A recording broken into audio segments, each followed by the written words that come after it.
All right, the residents voted overwhelmingly to rehab Hinchliff Stadium, I know how to say it.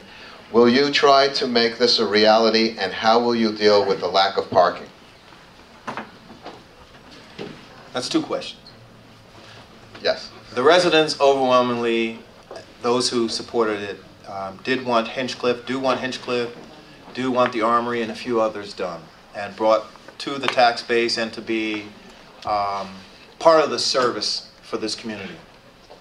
One of the things about Hinchliff has been the fact that it's also, because of the school board's relationship and connectivity to it, it wasn't always the easiest sell.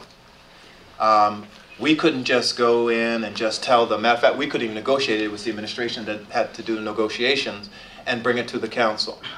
Somewhere along the line, it was discovered, and I say discovered, that all the things that had been purported to us, and I'm not saying who said it, but they didn't hold up true to litmus test.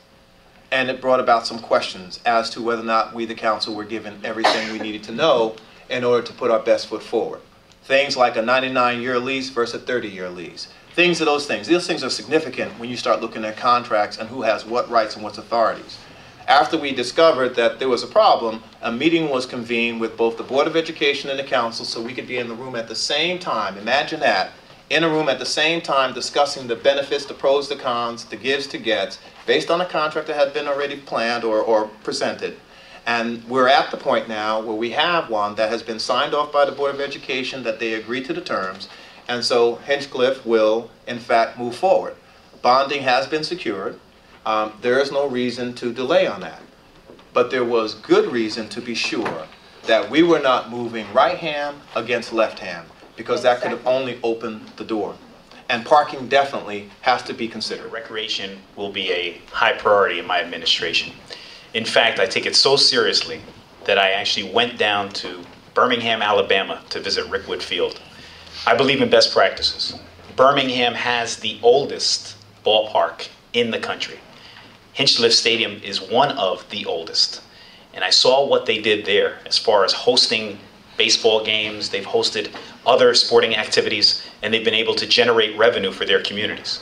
We can learn a lot from Rickwood Field. In fact, you can visit their website, rickwood.com, and see what they've done with their stadium. And it was fallow for quite some time. But Hinchliff has been unused for far too long. And it's important that we can work with the Board of Education. And being that I've served on the Board of Education, I have a good working relationship with the commissioners on the board. And seeing that I'm on the City Council, I have a good working relationship with City Council people. And a true partnership so that we can promote recreation in this city. We are a town that is proud of our athletes and our athletics. Larry Doby played at Hinchliff Stadium. And we have many Larry Dobys on our ballparks, but they deserve better than what they're getting. Yes, Victor Frierson played in Hinchliff Stadium. That's important to know. But nevertheless, a real plan for Hinchliff Stadium based on what's worked in other municipalities, such as Rickwood Field in Birmingham, Alabama, and a real parking plan as to what's worked in other areas, such as Birmingham, Alabama. People of Paterson voted not once, but twice for a referendum. The first time I was on the council, I advanced it. The second time I was the mayor.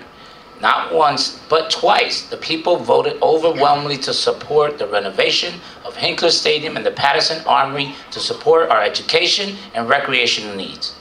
And yes, it took some negotiation with the district, but I'm glad to say that Dr. Evans, the superintendent, and myself, who are the ones by law who are entitled to negotiate a contract, came up with a doable contract that meets both needs to the city for its recreational component and to the Department of Education for its recreational needs. And so the council had it. They haven't released it. When Councilman Natsaya was the president of the school board, we were in a meeting and saying at Kennedy High School, over hundreds of people, he said he was going to advance it then. He didn't advance it. All it needs is to be taken for a vote of the council, and we will renovate the Armory, Hinchliff Stadium, and Burley's Field.